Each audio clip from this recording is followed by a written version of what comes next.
Hello guys. Ito na nga pala yung bago kong trabaho guys. Kasi may sakit si Papa guys. Kaya ako muna yung pumalit.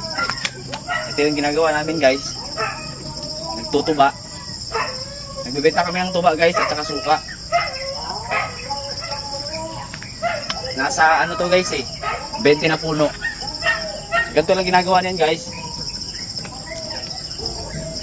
Tinatabasan ko yung dulo guys para pumatas pa rin siya guys. Yan.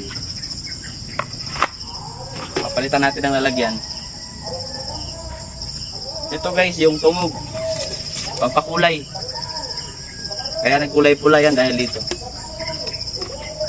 Papalitan natin guys. Yan. Yan, masasahod na yan guys.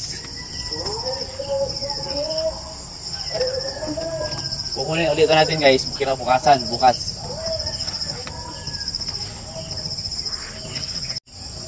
Dito sa puno na to guys, ito yung naipon niya mula kahapon ng umaga hanggang ngayong umaga.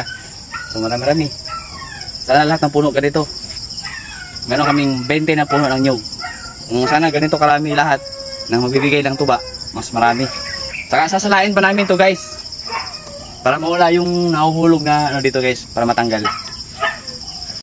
Ito pala lahat guys, yung tubaan namin guys. Kaya pagbibigyan ni Lord, malaking biyaya pag nagbigay lahat ng tuba guys. Nasa 100 puno to lahat guys.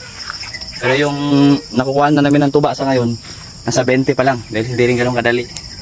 Paunti-unti. Peace out.